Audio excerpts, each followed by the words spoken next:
शक्ति की भक्त और भक्ति की ये कथा महान। शिव महापुराण, शिव महापुराण, शिव महापुराण। ओम नमः शिवाय, नमः शिवाय, नमः शिवाय। ओम नमः शिवाय, नमः शिवाय, नमः शिवाय। ओम नमः शिवाय, नमः शिवाय, नमः शिवाय।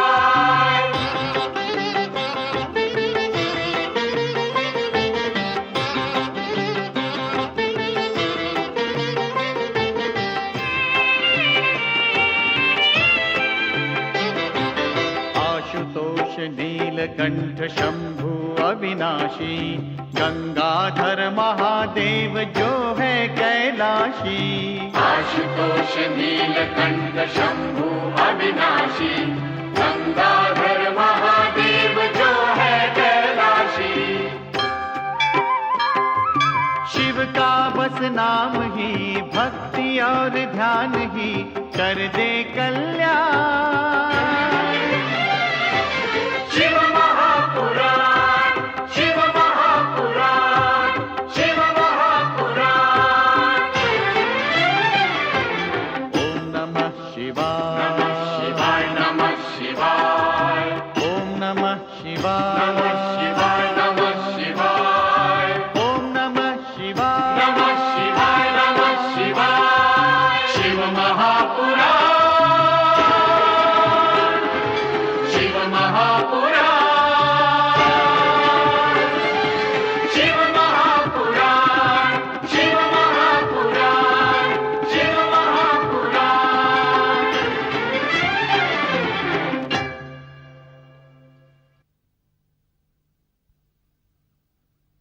समुद्र मंथन का महान कार्य प्रारंभ होता है। ब्रह्मदेव मेरुदंड पर विराजमान होते हैं तथा समुद्र मंथन प्रारंभ करने का आदेश देते हैं। समुद्र मंथन प्रारंभ होते ही सर्वप्रथम हलाहल विष समुद्र से निकलता है तथा उसका प्रभाव सर्वत्र फैलने लगता है।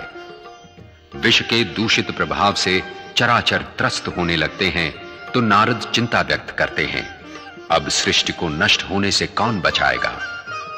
सृष्टि के रक्षक शिव शंकर उस हलाहल विष का पान करके नीलकंठ बनते हैं। ये देखकर देव दैत्य सभी शिव की जय जयकार करते हैं। समुद्र मंथन पुनः प्रारंभ होता है और तब सर्वप्रथम समुद्र से बाहर आती है कामधेनु, सबकी कामना पूर्ण करने वाली ये गाय जो देवताओं को प्राप्त होती है। तत्पश्चात समुद्र से निकला 7 मुखों वाला श्वेत अश्व उच्चश्रवा। उच्चश्रवा अश्व दैत्यों की संपत्ति बना। समुद्र से निकलने वाले बहुमूल्य रत्नों में अगला था ऐरावत, अनेक सूंडों वाला श्वेत हाथी जो देवराज इंद्र का वाहन बना। तत्पश्चात समुद्र से निकली कौस्तुभ मणि जो भगवान विष्णु के वक्ष की शोभा बनी। फिर बाहर आया चंद्रमा, सुधाकर विषहर चंद्रमा भगवान शिव के मस्तक की शोभा बना।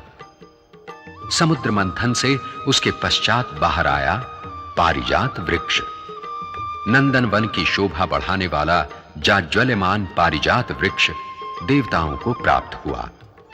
और फिर निकली स्वर्ग की शोभा अप्सराएं जो स्वाभाविक रूप से देवताओं के लिए थीं। समुद्र मंथन से प्राप्त होने वाले रत्नों के क्रम में इस बार समुद्र से निस्सृत हुई देवी महालक्ष्मी। कमलासना महालक्ष्मी की उत्पत्ति शेषशायी भगवान विष्णु के लिए हुई थी। महालक्ष्मी के पश्चात समुद्र से बाहर आई वारुणी। समुद्र मंथन से निकले रत्नों में अंतिम था अमृत कलश। अमृत कलश को लेकर समुद्र से बाहर आए आयुर्वेद के प्रणेता भगवान धन्वंतरी। धन्वंतरी के हाथ में अमृत कलश देखकर देवता और दैत्य दोनों ही पक्ष उस पर अधिकार पाने के लिए दौड़ पड़े। सुरों एवं असुरों में अमृत प्राप्ति के लिए संघर्ष प्रारंभ हो गया। ये देखकर नारद को चिंता हुई, कहीं ये अमृत पुनः देव दैत्य संघर्ष का कारण न बन जाए।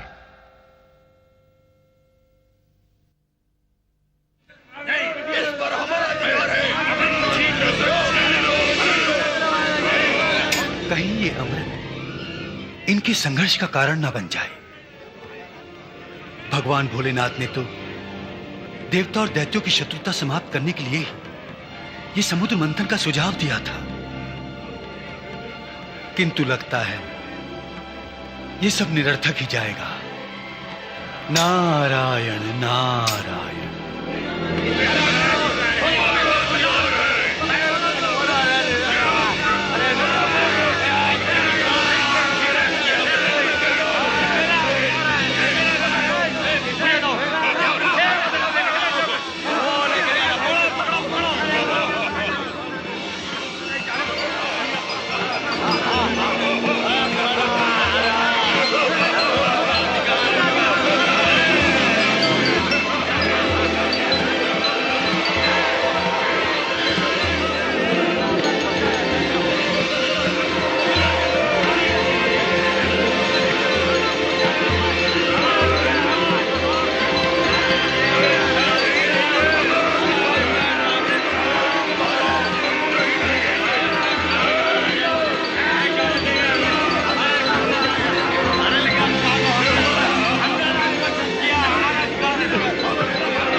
ठहरो राहु, तुमने धन्वंतरी से अमृत कुंभ छीन लिया, किंतु अमृत पर दैत्यों का ही नहीं देवताओं का भी अधिकार है।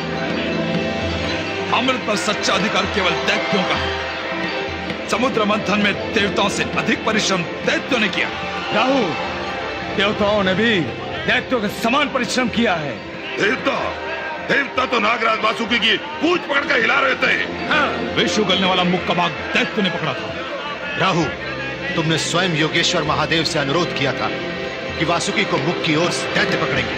भगवान कैलाशनाथ की इच्छा का आदर करते हुए हम समुद्र मंथन का कार्य निर्विघ्न पूर्ण करना चाहते हैं। दैत्यों का देवताओं पर अधिक बलशाली होना उनका भ्रम था, इसीलिए नागराज वासुकी का मुंह पकड़ना स्वीकार किया था।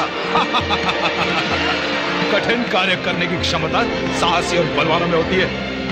अब इस अमृत पर हमारा अधिकार है और इसे पीकर हम विष से झुलसे हुए तन मन की ज्वाला को शांत करेंगे। ज्वाला तो हम भी शांत करेंगे तुमसे अमृत कुंभ छीनकर।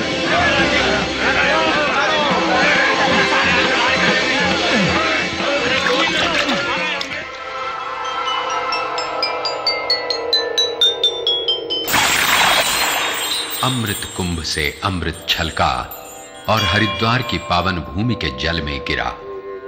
कुंभ से अमृत गिरते ही हरिद्वार कुंभ मेले का पावन स्थान बन गया। उसी समय से प्रत्येक 12 वर्ष के पश्चात हरिद्वार में कुंभ मेला लगने की परंपरा प्रारंभ हुई। जब प्रथम बार कुंभ से हरिद्वार में अमृत गिरा, उस समय सूर्य चंद्र मेष राशि में तथा बृहस्पति कुंभ राशि में भ्रमण कर रहे थे।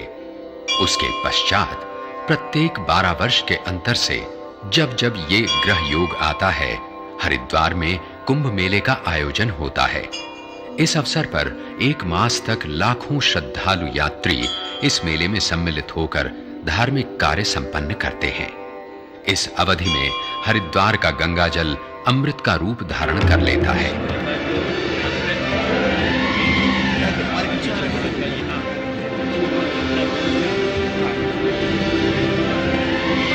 हो जा रहे हैं। अधिकार कर लो अमृत कुंभ पर, अधिकार कर लो, देवताओं को जाने ना दो, अधिकार कर लो।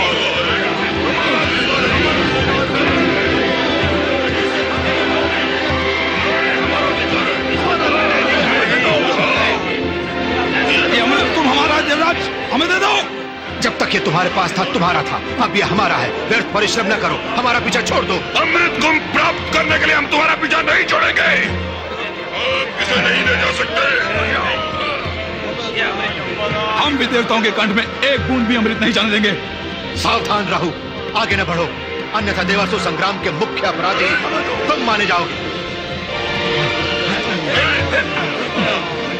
अनर्थ के भय से हम अपना अधिकार नहीं छोड़ेंगे। हठवादिता के कारण देवताओं को अपने अधिकार से वंचित होना पड़ेगा। अमृत कलश हम छीन के रहेंगे।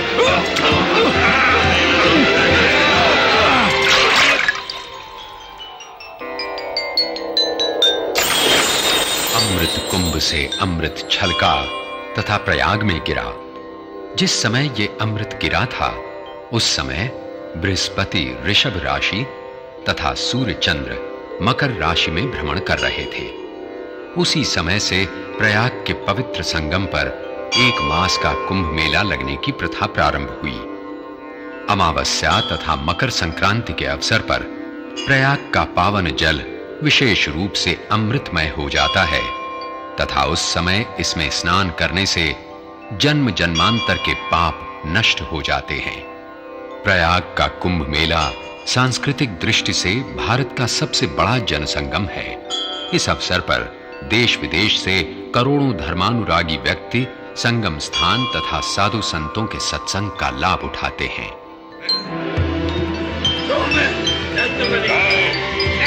हमें लौटा दो।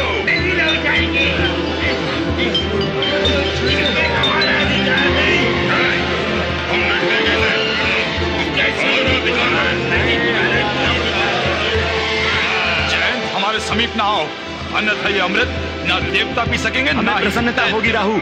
यदि अमृत देवताओं को नहीं प्राप्त होगा तो दैत्यों को भी नहीं प्राप्त होना चाहिए। हम इतने मूर्ख नहीं।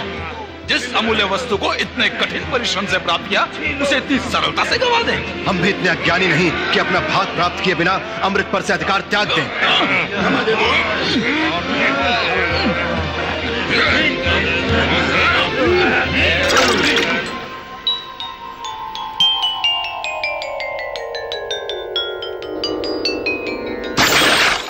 अमृत इस बार उज्जैनी की पवित्र क्षिप्रा नदी के जल में गिरा। जिस समय यह अमृत गिरा था, उस समय बृहस्पति सिंह, सूर्य मेष तथा चंद्र तुला राशि में भ्रमण कर रहे थे। तभी से उज्जैन में कुंभ मेला लगना प्रारंभ हुआ। बृहस्पति के सिंह राशि में होने के कारण इस पर्व को सिंहस्थ पर्व भी कहते हैं।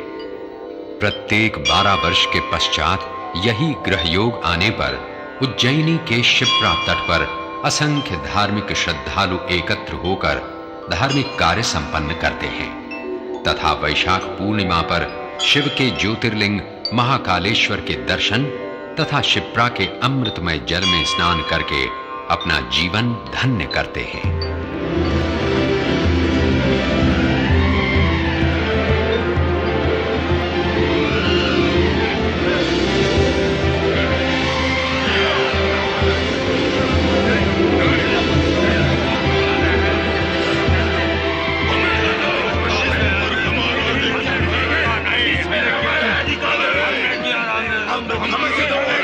तुम्हारी लगन तथा साहस की प्रशंसा करता हूँ।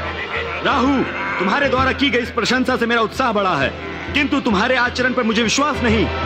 हमारा पीछा करते करते तुम कितने दुर्बल हो गए, ये देखकर मुझे दया आ रही। दया और दैत्य? राहु, अपना स्वभाव न बदलो, अन्यथा दैत्यों की पहचान समाप्त हो जाएगी। हमें एक दूसरे का पीछा करते करते कितना समय बीत गया। इससे ना देवताओं को लाभ हुआ, ना ही दैत्यों को। लाभ क्यों नहीं हुआ? या देवता दैत्य दोनों अमृत पिएंगे, अन्यथा कोई नहीं पिएगा। अमृत हम पिएंगे, अमृत केवल दैत्य पिएंगे। अमृत हमारा है।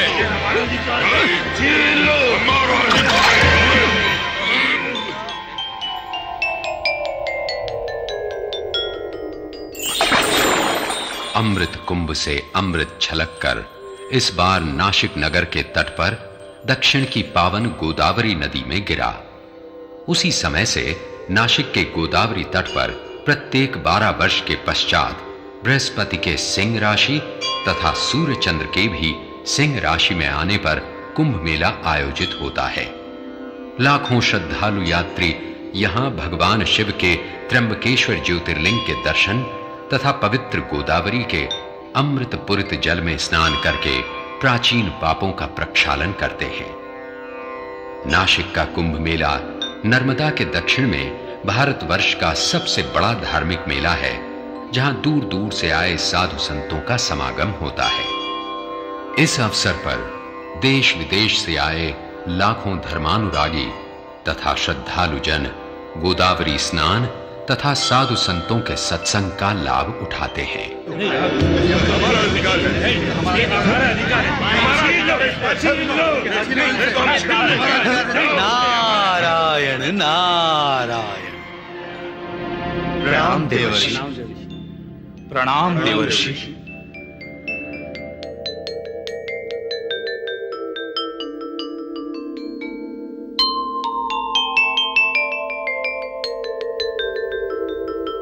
आयुष्मान भव। नारायण नारायण। कितना बड़ा अनादर है भगवान शिव शंकर की इच्छाओं का। भोलेनाथ ने तो विग्रह शांत करने के लिए समुद्र मंथन का उपाय सुझाया था, किंतु समुद्र से उत्पन्न अमूल्य रत्न अमृत दोनों के बीच संघर्ष का कारण बन गया। देवर्षि, देवता और दैत्यों का संघर्ष कभी समाप्त नहीं हो सकता। यही तो दुर्भाग्य की बात है। देवता और दैत्य की माताएं सगी बहनें हैं।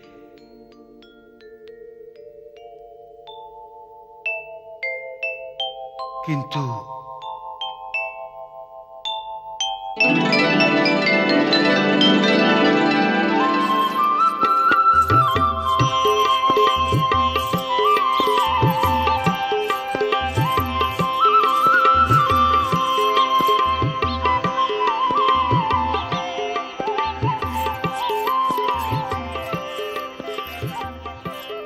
धन्य धन्य हो कश्यप ऋषि।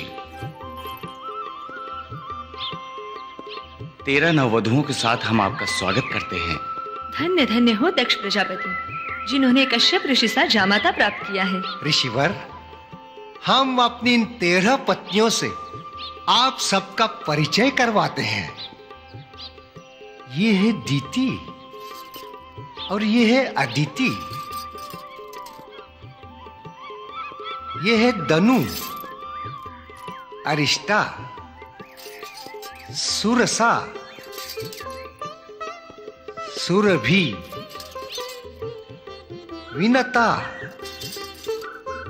कद्रु, तामरा, ईरा, क्रोधवसा, मुनि और वो है धर्मज्ञा। हम सब आपके दर्शन पाकर धन्य हुए ऋषिवर। आप सभी नववधुएं आश्रम में कृपया अपना अपना स्थान ग्रहण करें। आश्रम में हम दक्ष प्रजापति के राजकन्याएं हैं ऋषिवर। हम राजभवनों में रहते आए हैं। हमारे लिए राजभवनों की व्यवस्था होनी चाहिए। ये ऋषि आश्रम है देवी दीति। हम आश्रमवासी हैं। यहाँ तो राजभवन की कल्पना ही नहीं की जा सकती। स्वामी ठीक कह रहे हैं दीदी। हमारे पति एक महान ऋषि हैं। हमें यहाँ ऋषि पत्नी के रूप में ही रहना होगा। तुम चुप रहो दीदी।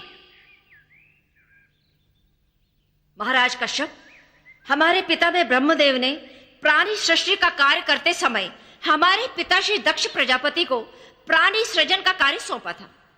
हम उन सब प्राणियों में श्रेष्ठ हैं। आपको हमारा अपमान करने का अधिकार नहीं है। यह अपमान नहीं, मर्यादा का प्रश्न है दीति। ऋषि आश्रम में राजभवन का होना कैसे संभव है? दीति, तनिक विचार करो। तुम अपनी बहनों में सबसे बड़ी हो। पति की मर्यादा और आज्ञा का पालन करना तुम्हारा प्रथम धर्म है। आप हमारे पति हैं। आप भी अपना पति धर्म निभाइए। हम राजकन्याओं के लिए राजभवन दीजिए। दीदी, पतिदेव से ऐसी असंभव मांग न करो। मैं तुमसे नहीं, अपने पतिदेव से मांग रही हूं। स्वामी, मैं आपसे विवाद करना नहीं चाहती। आप हम सबके लिए अलग अलग राजभवन की व्यवस्था कीजिए। दीदी, मैं तुम सबको किसी प्रकार की असुविधा में डालना नहीं चाहता।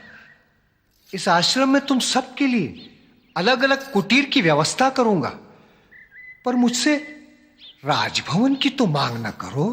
दीदी, पतिदेव की आज्ञा स्वीकार करना हमारा परम धर्म है। मैं पति की आज्ञा स्वीकार करूंगी, परंतु तुम्हारे कहने पर नहीं।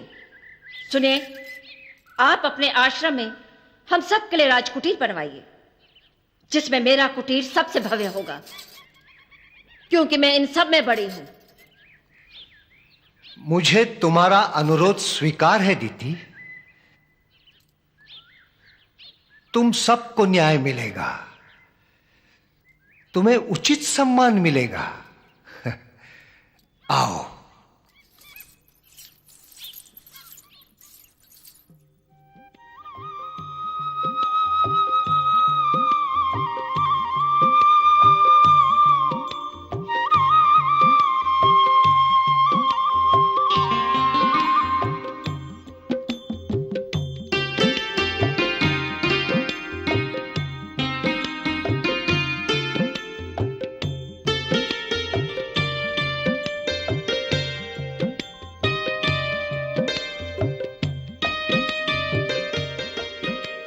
इस वेश में देखकर मन सहज ही मुक्त हो गया है। तुमने ऋषि पत्नी होने का आदर्श प्रस्तुत किया है। स्वामी की इच्छा के अनुरूप आचरण करना प्रत्येक नारी का प्रथम धर्म है देव। महाराज दक्ष प्रजापति की कन्या के रूप में मैं एक राजकुमारी थी, परंतु अब मैं एक ऋषि पत्नी हूं स्वामी। कितने उच्च विचार हैं तुम्हारे।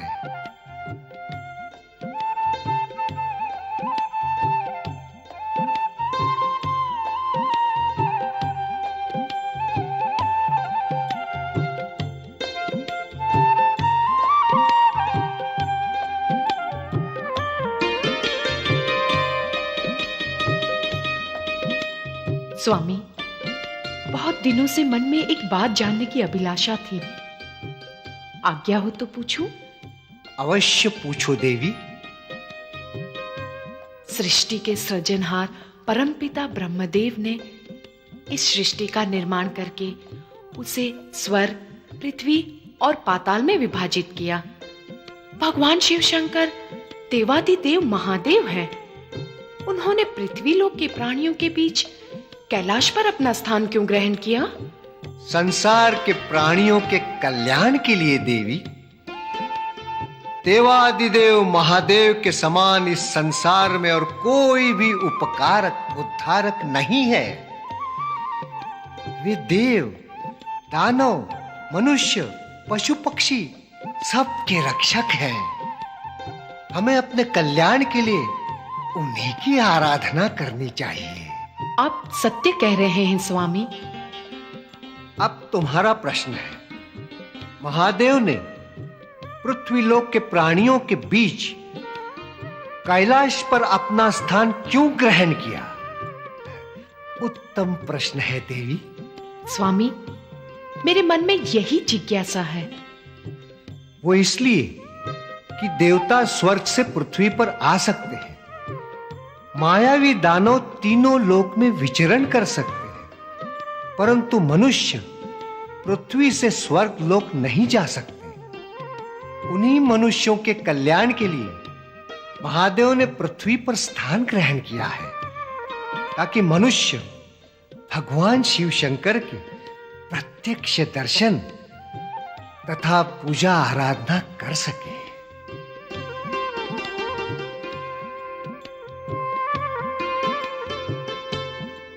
अब जाओ अदिति, थोड़ा सा विश्राम कर लो। पति सेवा ही नारी का परम धर्म है स्वामी। आपकी सेवा में ही मन की शांति और विश्राम का आनंद मिलेगा देव। अदिति, कभी कभी ये देखकर मुझे आश्चर्य होता है कि तुम अपनी अन्य बहनों से कितनी भिन्न हो। कहां वो अधिकार की मांग करने वाली तुम्हारी दीदी दीति, और कहां तुम जो एक आदर्श ऋषि पत्नी का कर्तव्य निभा रही हो। कितना अंतर है तुम दोनों में। हाँ हाँ, बहुत अंतर है हम दोनों में। इस अदिति के समान आपके चरणों की दासी रहकर मैं अपने पिता के राज वैभव को लज्जित करना नहीं चाहती। अपना अधिकार मैं बलपूर्वक प्राप्त करना जानती हूँ। मेरे पास आपसे प्रार्थना करने के लिए व्यर्थ समय नहीं है। मैं सबसे बड़ी हूँ और आपकी पटरानी हूँ। सबसे पहला अधिकार मेरा है। दीदी, दीदी, दीदी, चलो यहाँ से। दीदी, निकल बाहर। दीदी,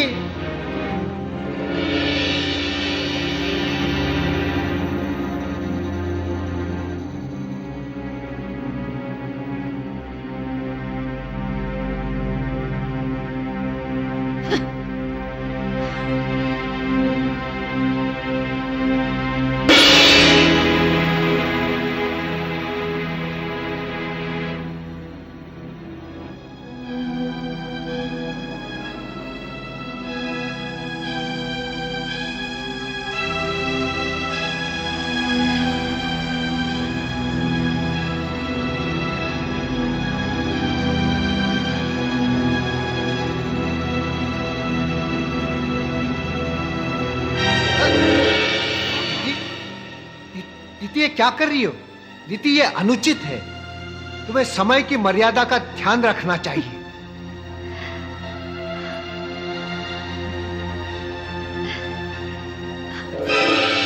मेरे धैर्य का बांध टूट रहा है नाथ। यह अशोभनीय है दीदी, अपने पर संयम रखो।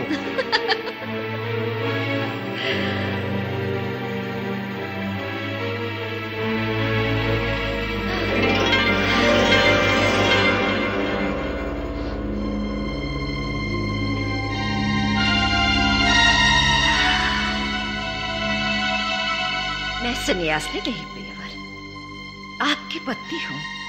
आप अपना पति धर्म निभाइए। दीदी, ये संध्या का समय है। इस समय शयन निषिद्ध है। जो आपके लिए निषिद्ध है वही मुझे स्वीकार है। आइए मेरे साथ। दीदी, ये क्या कर रही हो? इस सूर्यास्त की बेला में तुम्हें क्या सूझी है? तुम विक्षिप्त तो नहीं हो गई हो? हाँ हाँ प्राणनाथ, मेरी नाड़ियों में झंझावात मचल रहा है।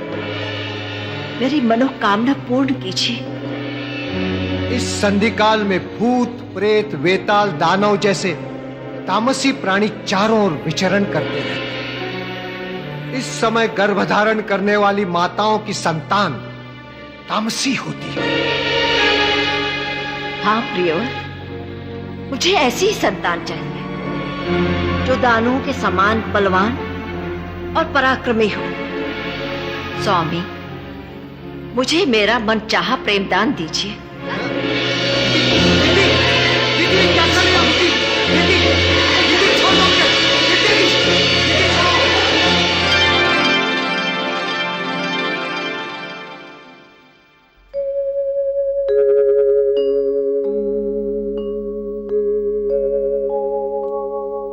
आप सब महान कश्यप ऋषि की संतान हैं। आप सब भाई भाई हैं। अपने पिता की मर्यादा का सम्मान करते हुए आप सबको आपस में अमृत बांटकर पीना चाहिए। संघर्ष से बचने के लिए हमें देवर्षि की सम्मति मान लेनी चाहिए और अमृत मिल बांटकर पी लेना चाहिए। हम देवर्षि के परामर्श का आदर पूर्वक पालन करने के इच्छुक हैं। देवर्षि, हम आपकी उचित सम्मति मानकर उसका पालन करना चाहते हैं, किंतु विभाजन होगा कैसे? यह कार्य कौन करेगा? जहां सद्भावना होती है सद्मार्ग भी मिल जाता है। इस कार्य के लिए आप लोग किसी निष्पक्ष व्यक्ति को चुन लीजिए। देवर्षि, आप ही इस अमृत का वितरण हम सब में कर दीजिए। आप जैसा निष्पक्ष व्यक्ति और कौन हो सकता है मुनिवर? होम करते ही हाथ जल गया। नारायण नारायण। मैं तो एक ही कार्य करता हूं, लोगों को घूम घूम कर भगवत भक्ति का अमृत पिलाता हूं। भला एक साथ दो कार्य कैसे कर सकता हूं? इस कार्य के लिए आप लोग किसी अन्य व्यक्ति को चुन लीजिए। मुनिवर, आप ही किसी निष्पक्ष व्यक्ति का नाम सुझाइए। निष्पक्ष? हाँ, आप लोग त्रिदेवों के पास जाइए। त्रिदेव? भगवान भूतनाथ तो सदा समाधि में रहते हैं और ब्रह्मदेव के हाथ वेद पकड़ते हुए कांपते हैं, और वो विष्णु, वो तो दैत्यों के साथ सदैव छल करते आए हैं। हम कपटी विष्णु पर कभी विश्वास नहीं कर सकते देवर्षि।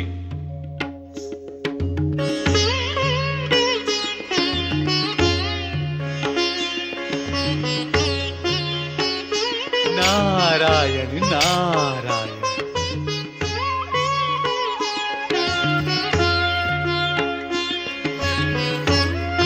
हर हर महादेव।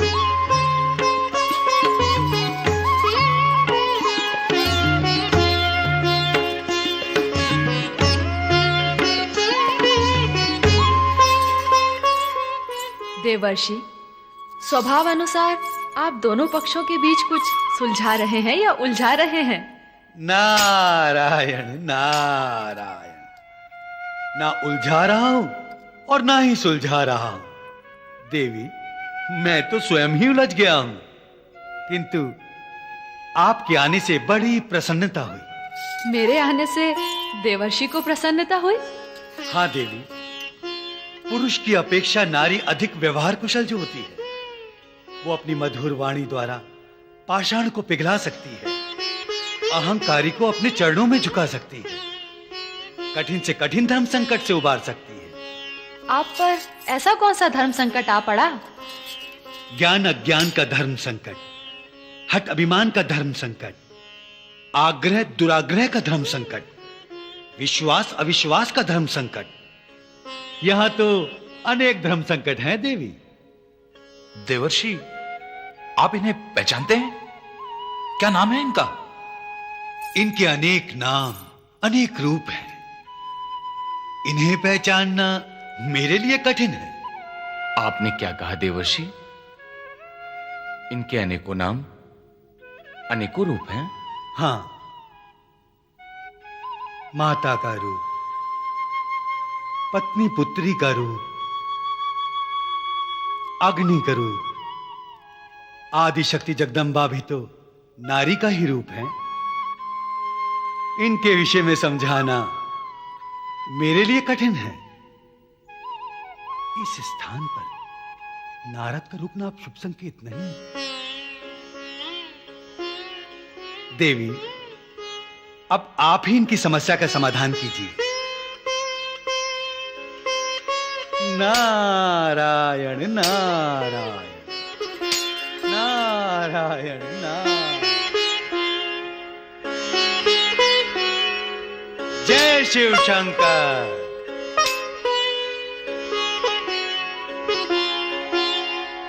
देवी, तुम्हारे ये मधमाते, ये रस छलकाते रत्नार नैन, अधरों पर बाल रवि की लाली, मधुर बैन।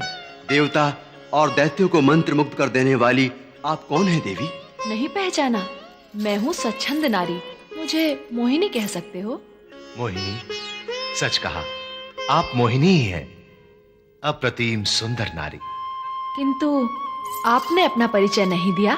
हम स्वर्ग लोक के देवता हैं, महर्षि कश्यप की संतान। हम भी महर्षि कश्यप की संतान हैं। बड़े आनंद की बात है, आप दोनों भाई भाई हैं। हम भाई भाई नहीं हैं, ये देवता हैं और हम दैत्य। आश्चर्य है, एक पिता की संतान होते हुए भी आप एक दूसरे को भाई भाई स्वीकार नहीं करते। हम में इनमें अंतर है, क्योंकि हमारी माताएं दो हैं। देवता मां अदिति की संतान है, हम भी महर्षि कश्यप की पत्नी दिति की संतान हैं। हम वीरता और पराक्रम में विश्वास करते हैं, देवताओं से हमारी शत्रुता है। आप जाने क्यों लगी देवी? जहाँ शत्रुता और कलह का वातावरण होता है, वहाँ सौंदर्य नहीं टिकता। सौंदर्य शांति का पुजारी होता है। किंतु देवर्षि नारद ने हमारी समस्याएं सुलझाने का दायित्व आपको सौंपा है। हमारी समस्याएं सुलझाए बिना आपका जाना उचित नहीं होगा। किंतु आप सबके बीच ऐसी कौन सी समस्या आन पड़ी? देवताओं और दैत्यों ने मिलकर समुद्र मंथन किया। समुद्र में से अमूल्य निधियां प्राप्त हुई। देवताओं और दैत्यों ने उसे मिलकर आपस में शांतिपूर्वक बांट लिया। जैसे ही अमृत प्रकट हुआ, दैत्यों के मन में लोभ जागृत हुआ। ये हमें हमारा भाग नहीं देना चाहते। झूठ बोलते हैं देवता, हम इन्हें अमृत देना चाहते हैं। प्रश्न बंटवारे का था, इन्हें हम पर विश्वास नहीं और हमें इन पर विश्वास नहीं। मोहिनी, दैत्य बलपूर्वक अमृत पर अधिकार करना चाहते हैं। ये अन्याय है। दैत्यों को उदारता का परिचय देना चाहिए। उदारता वीरों की शोभा है और भाई भाई के बीच ऐसी कोई समस्या नहीं जिसका समाधान ना हो। जहां विश्वास नहीं वहां समाधान भी नहीं। तो तुम ही कोई उपाय सुझा दो मोहिनी। किसी को निर्णायक बना लो, इससे कलह मिटाने में सहायता मिलेगी। उचित समय पर तुम्हारा आगमन हुआ है मोहिनी। इस अमृत का विभाजन तुम कर दो, हमें तुम पर पूर्ण विश्वास है। क्या आप सब भी मुझ पर पूर्ण विश्वास करते हैं? हमें पूर्ण विश्वास है। हमें आप पर पूर्ण विश्वास है। स्वच्छंद नारी पर इतनी शीघ्रता से विश्वास नहीं करना चाहिए। किंतु अभी तो आपने कहा था, जहां विश्वास नहीं वहां समाधान भी नहीं। नारी ममता का रूप होती है, उस पर विश्वास करना ही चाहिए। ठीक है, अगर देवता और दैत्य मुझ पर विश्वास करते हैं तो इस समस्या का समाधान होकर रहेगा। हमें तुम पर पूर्ण विश्वास है मोहिनी। हम तुम्हें वचन देते हैं, तुम अमृत पिलाओ, विष पिलाओ अथवा मदिरा, हमें तुम्हारा निर्णय स्वीकार है।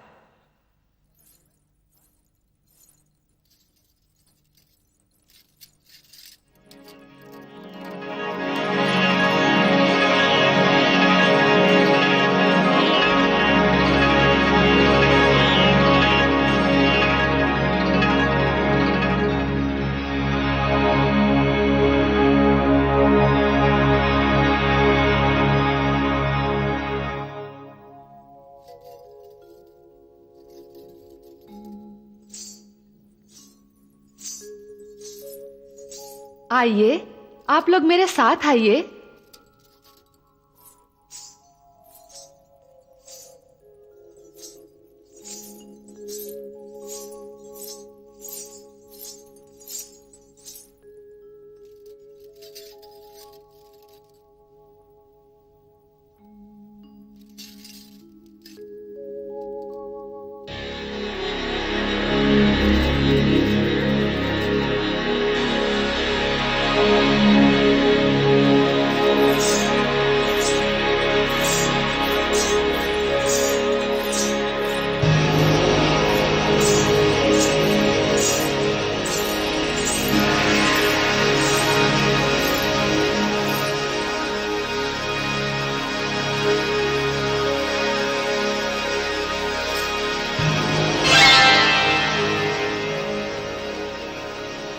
आप सभी पात्र ग्रहण करें।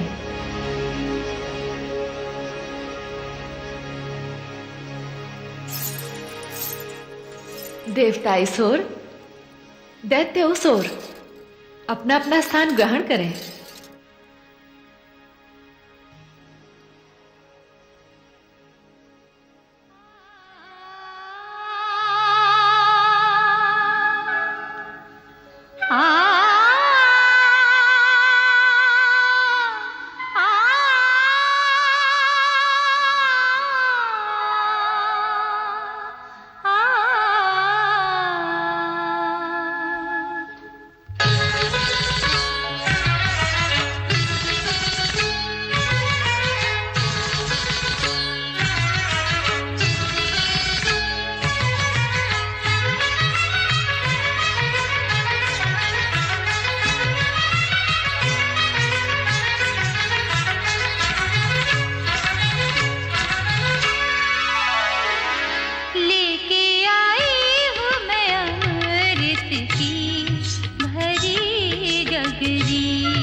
भरी गगरी लेके आई हूँ मैं अमृत की भरी गगरी।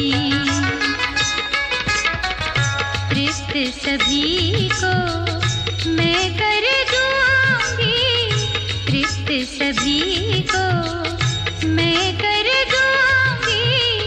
डगर न रोको मेरी, छोड़ो चुनरी लेके आई हूँ मैं अमृत की भरी गगरी लेके आई हूँ मैं अमृत की भरी गगरी लेके आई हूँ मैं अमृत की भरी गगरी।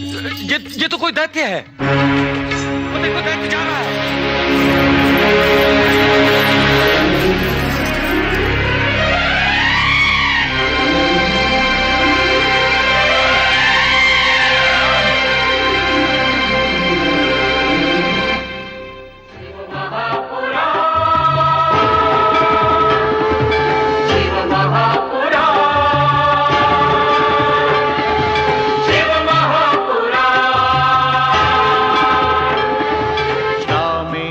सोमनाथ जय भीमा शंकर, महाकाल वैद्यनाथ जय केदारेश्वर। रामेश्वर सोमनाथ जय भीमा शंकर, महाकाल वैद्यनाथ जय केदारेश्वर। नाथों के नाथ की भोले विश्वनाथ की महिमा का गान। शिव महापुराण, शिव महापुराण, शिव महापुराण। ओम नमः शिवाय, नमः शिवाय, ओम नमः शिवाय, नमः शिवाय, नमः शिवाय, ओम नमः शिवाय, नमः